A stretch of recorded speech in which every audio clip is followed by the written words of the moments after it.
April 2023, we've teamed up with DESA MTA to release How Will I Make It, a video filmed entirely on Hi8 tape now available on our Patreon. How Will I Make It is a look into DESA's life, being consumed with graffiti from morning till night. Labeled the $1 Million Vandal by the Daily News, DESA is one of very few writers to have served time in a maximum security prison over vandalism charges. Aside from legal issues, a lifetime of graffiti has left DESA with a crippled body. Yet still today, he remains committed to bombing despite the life-changing consequences he's faced. The video features DESA taking tags on everything from parked motorbikes to walls, daytime and nighttime, sporting an Eddie Bauer backpack filled with paint, only stopping to walk into a deli to re-energize himself. He's been in New York representing MTA for years and documenting graffiti all the while.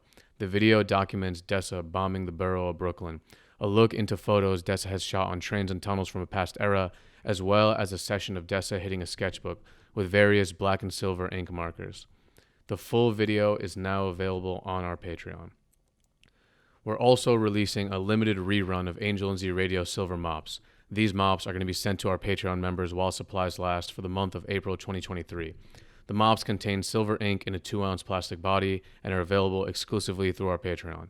Members also gain access to our video library, featuring videos like Savvy OTR, All We Got Is Us 2, Mike Iraq Virtual Reality, full episodes from Ichabod Why Me, Curve TGE, DESA MTA, written interviews from Deceived Smart Crew, Cheek, You Won't, and more. As always, immense thank you to everybody who supports the show in any way. We appreciate it more than you know. Enjoy the episode. Peace. Hey, this is Claw Money, and you're listening to Angel and Z, sponsored by Art Primo. What is Art Primo, you ask? How dare you? Art Primo is a graffiti shop that was started by writers for writers in Seattle in 2001, and they have stayed true to their roots for over 20 years, offering everything from caps to inks to paint to refillable mops. They got nibs, they got jibs, they got caps, solids, zines, books, and more. And their how-to videos and YouTube channel are legendary. Art Primo strives to keep their prices low and quality high, hand pouring all of their mops and inks in their Seattle warehouse, shipping orders on the same day, and their site is a source of information for all types of writing tools. Tools for what? Tools for the revolution. Yo, thank you so much. Of course. Super hyped to make this happen on site. Different from Flushing, Queens, right? A lot different. Yeah, You want to know something funny? We started this show in Flushing, Queens. Oh, great. Out of my crib, and Where? right on my stop was Main Street, Flushing. Yeah, so was mine. So pretty much, yeah. I was on Roosevelt Avenue, Yeah. like I a know few well. blocks up in Shot the Casino 142. Yeah. So, yeah. So, what's up? Like you? This is the first one we did outside, right? You've First never one. done, yeah. Look at Yeah, that. never done one outside. So, you have some sort of background in graffiti, right? I do. I used to dabble in. I'm not gonna go in here and boast like I was, heavy in the streets. But yeah, I got. I have a history in the world, in the subculture of graffiti for sure. Yeah, like what era was like the time frame when you were? I grew up. I was lucky enough. I grew up kind of on the highway, so I grew up looking at. I grew up off the Clearview Expressway, so I used to see when that was bombed, and I also grew up on the 7 train and the Long Island Railroad, that whole area in Flushing. So I seen, like the old DERA, all those guys, DBI crushing the highways, that whole era. But when I was active was, 95, 94 to, not too long ago. Yeah, that's when I was born, 95. That's Yeah. crazy. So wow. Probably yeah. 95, 94, yeah. So you would just take the 7 train and you'd see it there. Yeah. I would take the 7 train before they started buffing the highways like crazy. I would see the Clearview smashed. But yeah, I would take the 7 train along the railroad with like Dera and Duel, all those pieces down there.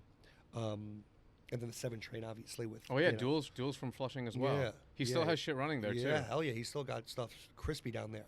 And then you do take the 7 train and you'd obviously see all those guys, NATO and Bruise and Tees and all those rooftops was crazy. You know, seeing that as a fucking 12-year-old was Yo, mind-blowing. and those rooftops are still grilled. Yeah, yeah. How often do you go out there? Not often. I'm here, man. I'm full time. I got a family out here. I'm full time LA. You know, I pop in and out. You know, I went back for a friend's wedding, seen the boys and stuff. But you know, I try to get out as much as I can. You know, sometimes I need a little inspiration trip to realize why I opened and why I moved out here and da da da. But yeah, I try to get back as much as I can. But you know, when you got a kid in a business, it's a lot of moving parts. How many locations do you have? I have 3 locations now. I have one downtown, one that we're at right now on 3rd Street, and I have one in Studio City, and then I'm opening Vegas this year. Holy shit. Yeah, so I'm just, you know, yeah. It's a lot of work. Yeah, it's a lot of work. Yeah. It's fun, you know, it's good. It's, you know, not working for somebody else it's nice, you know. Yeah. Yeah. So how is the quality of life out here, you would say, versus like when you lived in New York, where you were just in Listen, Flushing, I'm not the guy to, you know, shit on New York and be the anti-New York guy. But at the time of my life where I wanted to move to LA. I wanted to change a pace. I wanted to capitalize on the New York hustle that we got, that I didn't see out here, that I've seen out here, that I've seen my boys come out here and crush it. And I felt like, you know, this was just where I wanted to be in my 30s. You know, I had a good run in my 20s in New York, you know, running around being a maniac and having fun, going out all night. But then I wanted to kind of just fall back and, you know, I like to, you know, get some sun, you know. when did you move out here? 8 years ago. Yeah, it's been crazy. It's been 8 years. Yeah. And now you feel way more like settled and. Oh yeah, I'm fully. Yeah, it's home. You know. I'm not gonna lie. Like I love New York. I'm done with the winters, man. Yo. I'm done with that negative 15 degrees, man. That shit is not. Right now. Not seeing your friends for fucking 2 weeks because it's too cold. It's brutal, man. I'm not. You know, I'm good. I like the sun. No, this is really nice, man. Like right now in New York, it is absolutely brilliant. Yeah. This is kind of when I moved. This is the winter. Well, I moved out here Valentine's Day of whatever year that was, 8 years ago. It was Valentine's Day. I remember it vividly. It was negative 15 degrees going to JFK. I was like, came out here, it was 80. So what were you doing in New York right prior to you moving? Prior to moving, I was working for a few clothing brands. I was bartending. I was doing the door, one nightclub. I was just grinding, dude. I was out there I had my hands in like a little bit of everything. And I kind of just was exhausted, and I kind of was like, something's got to give. You know, I'm working for a lot of people and doing a lot of shit. And I'm just like, I needed to kind of clear my head and come out here and recalibrate kind of and just figure out what I was going to do long term, because that wasn't going to cut it long term. You know, then I was turning 30 at the time, and I had like a little come to God moment where it was like, you know, what are you going to do? You're going to be a bartender till you're fucking, you know, working for something. You know, I didn't want to do it. No offense to anybody who's, but I was just like, that wasn't me. Yeah. You know, I was kind of just like, something's got to give. Kind of moved out here, got with the right people, had an idea, and just, you know, made it happen. Kind of, I'm blessed. I mean, it translated, you know, well. It's a very transplant city, so a lot of people were kind of looking for what I was kind of offering, because they're from, you know, Boston, Chicago, Philly, Miami, wherever they're from. They kind of looking for that, you know, that neighborhood deli spot they used to go to, and I opened up, and it just hit. People enjoyed it, and you know, I wasn't trying to do anything that wasn't, you know, out of the ordinary. I was just trying to make some classic sandwiches. I wasn't trying to reinvent the wheel or do something too foodie, or, you know, I wasn't trying to be fugazi with it. I was just trying to just do some classic joints. Yeah. And it just worked. People were just looking for it. How long until you living here did you then, like, when you moved here, were you saying, oh, I'm gonna move there and do this, or? I was here for a year. Doing other stuff. I was working for Huff. I was doing like marketing for them. I was just doing all types of odd jobs. Then I had the idea after like being here for a year. It was kind of like an idea me and my boy had. We're like, shout out to Buscemi. He was just like, you know, kind of over a sandwich one afternoon. We were just like, yeah, what the fuck, like, you know, and it was just, and it worked. It was kind of crazy. What was the starting up process like? I went to school. Not to say that I actually went to school, but I went through the ringer. You know what I mean? Being like a novice, you know, entrepreneur and business owner. It's like, and also not knowing Los Angeles, the the legalities and all that stuff. So it was a crazy process to start up. Took me up 2 years to open, man. It was crazy. It took you 2 years to open? What do you mean, like? Like, it took me 2 years to get the place renovated, open, permits, and all that stuff. So I really went through, like, the ringer. Like, now I know it like the back of my hand because I've opened up them and I went through hell. But at the first time, I was just some young, I just had an idea like that. I wanted to open up a sandwich shop, not knowing that permitting, and DESA, and, health department, all these crazy things you had to pay, and, just signing leases with landlords and lawyers and all this crazy shit. It's like, it was out of my wheelhouse. So when I say I went to school, like, that's what I mean. I just learned it on the fly. You learned it on the job. Yeah. Which, I wish I had somebody guiding me. Yeah, Would save me a lot more money. Yeah. No, I can imagine. It's and crazy. time, But yeah, we made it happen. Finally, it was a blessing. Everything happens for a reason. Yeah. So how do you feel now in terms of, like, the way that the business is going and just, like, it seems like a thriving thing? I feel, honestly, every day I wake up and it's a trip. I'm blessed. I mean, people rocking the hats. I mean, all that shit is just like, it's fucking crazy to me. Yeah. I'm just, I can't believe that we made it happen. I made it happen and with my partner, and it's a trip every day. Yeah. I got a great staff. You know what I mean? I'm like, I'm not your conventional boss either. You know what I mean? Like, it's fun. Like, I have a great crew riding with me. I'm trying to open up a few more of these things, and it's a trip. Yeah, every day is it's a gift. How did you go about? I'm assuming when you started, it was probably just you and, like, a handful of people. It was me and, like, 5 dudes. Just me, some dudes still with me, some dudes left, but some dudes came back. It was just a crew, and we were just making some sandwiches, and I kind of just took what I grew up on. The classic delis going to New York. I could name off 100 of them, and just kind of took a little bits and pieces from each one and tried to kind of, recreate what I grew up going to, before, yeah.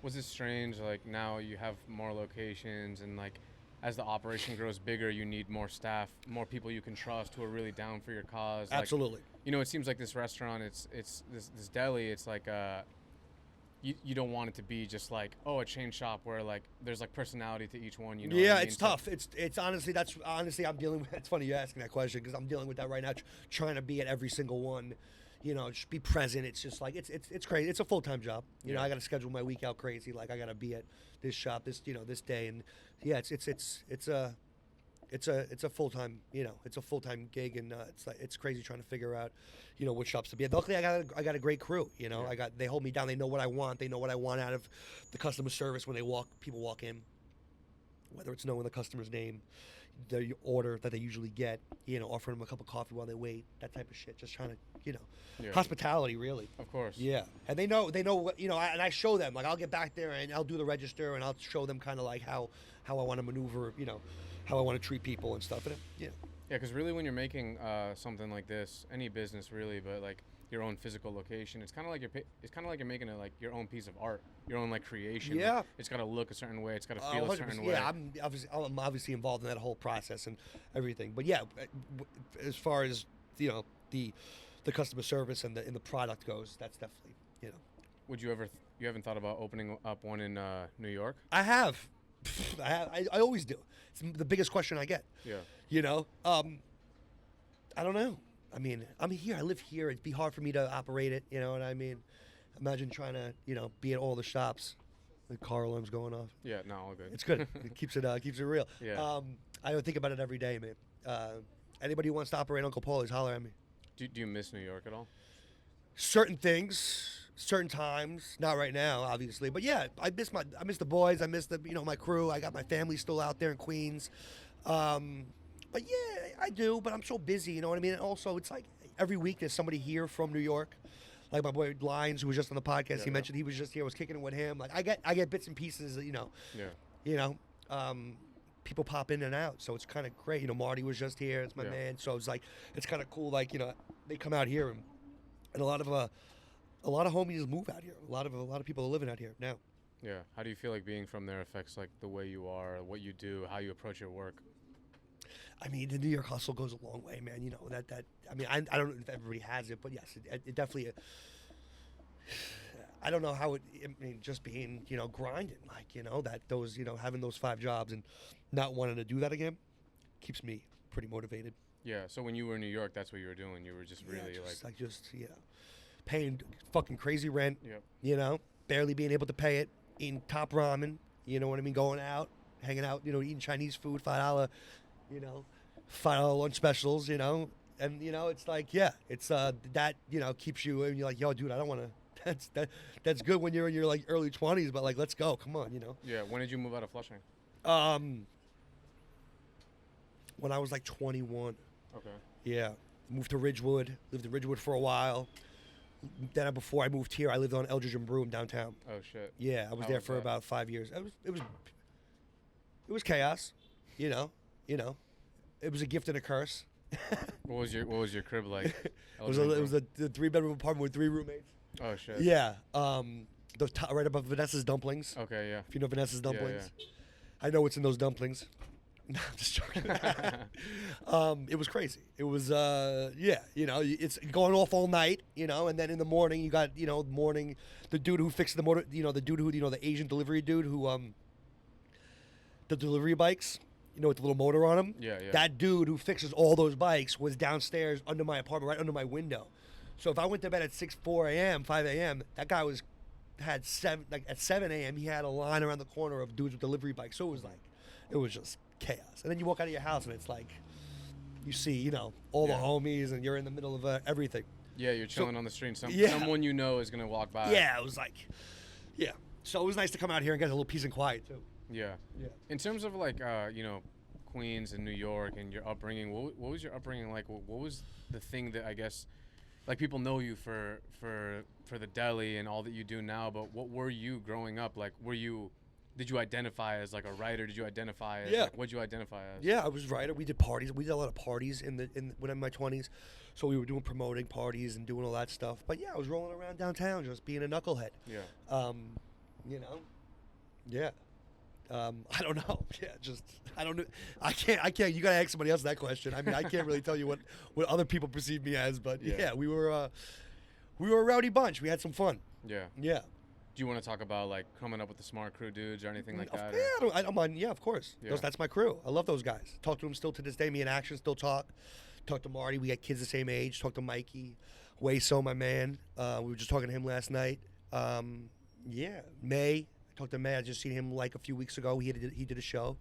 That was my clique when I was coming up. You know? Smart Crew is one of those crews where like the people in it went and did really, really great things, even outside of graffiti. Yeah, I mean it's funny.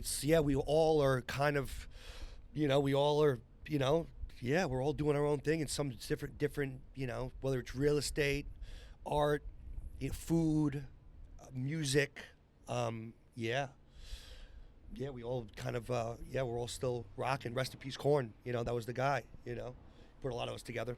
Yeah. During that time period, I think it was like 2011, 2010, 2012, around there. Yep. I was really, really, like me in my personal life, influenced by the shit that the Smart Crew dudes were doing. Yeah. We were just out there. seeing the stickers, seeing some of the videos, and like putting more of like a stylistic approach to like what they do, the videos they'd make, or just shout out to you know? Deceive, man. Deceive was the mastermind. Yeah, he was definitely, we all had our input. We were all out there doing what we did, but like Deceive definitely like brought us to the next, I think, personally. You know, I knew Deceive since like junior high school in Queens.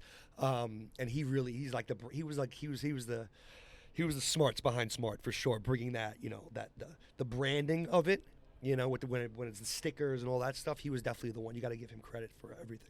Yeah, and like the murals and shit and all that stuff. Yeah. And then we also did, you know, the Cuddy shit, you know, like you had the Waysos hitting, you know, doing, you know, all those guys, you know. So it was kind of like a dope balance because we were coming from all angles. Yeah. It was fun. Yeah, there's like that. And we weren't out there beefing with everybody either. We were just doing our own thing. We were partying. We had fun. You seen us out. We were very accessible. We weren't like, you know. Yeah, so yeah, shout out the Smart Crew. There was that one piece. It was like it just said "save money and rack that." Yep. And Yeah. one of the letters was the thing that you put into Yeah, the I'm magnet. glad you caught that. Yeah. Only a few people caught that. Take that out. I saw that shit and I was like, oh no. Graffiti writers caught that, but you know, yeah, that was a good time. When did you start like kind of stepping away from that, like becoming more of like family orientated and doing Probably the like 10 years ago. You know, 10 years ago probably. I was kind of like, Yeah, I probably stepped away. But I was like a kid, I started when I was like 4, my earliest memory was like, shout out to Cuba, like seeing him when I was like 11. He was rocking tags with like a backup tag like on my block, and I was just like, I seen him doing it in real life. I was just like, he was like my biggest influence. Those guys, those DBI dudes. Cuba's my man though, and he was like, and then I started young. We were just getting it in early. So I mean, yeah. After like you getting arrested and doing all this, dumb shit, it's like something had to give. Yeah, you got still caught. always had those drunk nights where you would go out and do your thing and leaving a bar or something, but it wasn't like top priority. I was trying to make some money, you know. You got caught by VS? No, never did by them, but by just regular, yeah. Yeah. What do you pay? I wasn't that popping. They weren't coming for me really. Do you pay attention to the scene now? I pay attention to the scene out here in LA. I don't know what's going on in New York. I follow a few Instagrams in New York. I see people still, I see a bunch of homies still crushing it. I pay attention out here. Out here is very active. Yeah. I mean, it's crazy. You see kids broad daylight. I'll be in traffic. You see dudes like broad daylight getting in on the highways. It's crazy. Yeah. Yeah. JDI and all those kids, MTA, those crews are just smashing shit. The rollers. Yeah, just everything. The rollers to me is what's probably most impressive because they're doing that shit street side. Like they'll do it right here. Yeah. And those shits take a long time, you know what I mean? And Yeah. they do them really well. Yeah. In New York, like I feel like those type of stomper rollers are few and far between compared to here. Yeah, the police presence is different here also. What's it like? It's not really existing. I mean, you're not really patrolling. Like you don't really see that many. Not like New York. New York was like you had undercovers, this, that. It was, yeah. Out here you get the helicopters. I don't know. I can't really call it because I've never done it out here. So it was like at a different time in my life. But I know homies that I'm cool with here that are getting it in, like crushing it. Mm-hmm. And yeah, I think you just feel it's light work out here, kind of. I drive around and I seriously think we've seen like, I can't even remember seeing a patrolling cop. No, yeah, it's weird. If you're downtown in New York or anywhere really, you're going to see them every 30 minutes. Yeah. Yeah, and I really wonder why that is. I mean, I don't know, but the city's going off though. I mean, Yeah. Los Angeles. You could just drive around and see how hectic it is. Yeah, no doubt. Yeah, how do you like, in terms of like raising a family out here, do you feel like this is a good spot to raise a family? I mean, yeah, no. Like, I mean, sure. I mean, there's definitely got to be cleaned up, know. The homeless situation's crazy. The mental health situation's crazy out here. I mean, downtown's crazy. My shop downtown's hectic. I mean, yeah, it's just, it needs to be cleaned up. I don't know. I don't have the answers for that stuff, though. I'm not no politician. Yeah. But yeah, it's, I got to explain to my daughter, like, why that dude's pants are down, like, while I'm driving her to school in the morning. It's kind of crazy, that I have to have those conversations with a 4-year-old. Mm-hmm. But, it is what it is, Yeah. It's just where we are right now, Hopefully I get to move away someday and, she doesn't have to see this kind of stuff. But right now, Yeah. You feel at home here, though? Yeah, for sure. Yeah. In terms of, like, your work in the service industry, prior to the Deli, what was your experience working in the service industry? Oh, I worked, like, back of the house. I bartended. I was doing, like, front of that, just everything. Everything but cooking, really. That was really my shit. I was just, like, I worked for John Seymour at Sweet Chick. I was helping him to open up the Lower East Side one. I learned a lot from him. Yeah. I mean, I did everything. My mother owned a bunch of comedy clubs back in the day, and not owned, but she worked at a bunch of comedy clubs in Midtown. So I would bar back and run food and do all that shit, waiter, everything. So I was just in that industry my whole life, like loosely, Yeah. Do you think that was like the training to be able to do some shit like this? Definitely the training to be able to interact with people and, yes, and also that hustle, those people, that industry's crazy. So yeah, that definitely that work ethic you got to put into, yeah, definitely, and also being able to talk to people, customer service, that type of thing, definitely, obviously, is definitely a main component of what I try to offer at my shops. How did the hat thing come about, and like how did that? Is that organic? Did it just blow up like how it did? Yeah, it was pretty organic. I mean, me and my partner, we knew kind of, me coming from, the background that I came from, and knowing what shops I kind of loved going to. I had a, we had our homie Jamal, Sky Pager from the Bay, big freight. He was a big graffiti writer as well. He did my logo for me. I kind of knew what I wanted. I wanted that like classic, just script. He nailed it. And the hat, we were just trying to do like we weren't trying to do merch. We were just trying to do like just like something you could grab. Like it wasn't like a thing. Like we were just trying to like for our staff to wear. We sold a few hats, and it took off. People really just loved the design, the logo. And then we had some notable people rocking it, and it would just fucking went off from there. It was crazy. Mm-hmm. But it wasn't. I did not set out to like start like a streetwear brand. That wasn't the goal. Yeah. It's just an extra. It was just an extra blessing on top of being able to sell sandwiches. Yeah, and it just happened organically. Yeah. Travis Scott actually lives by my shop. And he rocked the hat one day, went off, and he rocked it for like 2 months straight. And it was just like, that's when he was like in his height. And he was like on the float at the Astros Day Parade, rocking like a maroon one, and people seen that and it just went off. And like, yeah, it was just. And he bought it just because he liked it. Because he lived on the block. He used to get sandwiches at the shop. He liked the hat. Yeah, it was just he used to live on my block, by my old shop on Beverly. And he would come in for sandwiches. I'd see him in the alleyway, and we'd say what up to because we had mutual friends, and I'd say what up to him, and he'd come in, and he knew my partner pretty well, and yeah, it was organic. It was just pretty crazy. Yeah. How often do you? Well, actually, no. When you started making them, did that happen on the first drop, or was it? Like No. It took like a year, or it was like we were open for like a year. We would sell some hats at the shop. People would grab them and rock them and stuff. But I think if you want to talk about like when it took it to like another level, is when he started wearing it, and then people started really wearing like their Deli merch and like Zabars and all this other stuff, and it just now it's just like it's a whole thing. Yeah. How often do you make them now? Once a month probably. We make a ton, and yeah, it's just Cool. We sell a lot online. We sell a lot at the shop. Yeah, it's dope. What do you have planned for like the future in terms of the deli? Right. Well, I'm opening. I'm focusing on Las Vegas right now. I'm focusing on these shops right here. This is a new one. We had a fire at our old one about a year ago, so we just literally just opened this one probably 9 months ago. So just getting the shops dialed in. I'm gonna open up late night, evenings, getting beer and wine, all that stuff. So yeah, we're just just growing these shops and extending hours, trying to be open for dinner. That's really it. And just focusing on Vegas, and then maybe New York possibly one day. Who knows? Yeah. Why Vegas? Vegas was a friend of mine. A friend of mine works in the casinos out there. He does a lot of marketing for them. He introduced me to these guys, Frank Lorenzo Fertitta. We hit it off.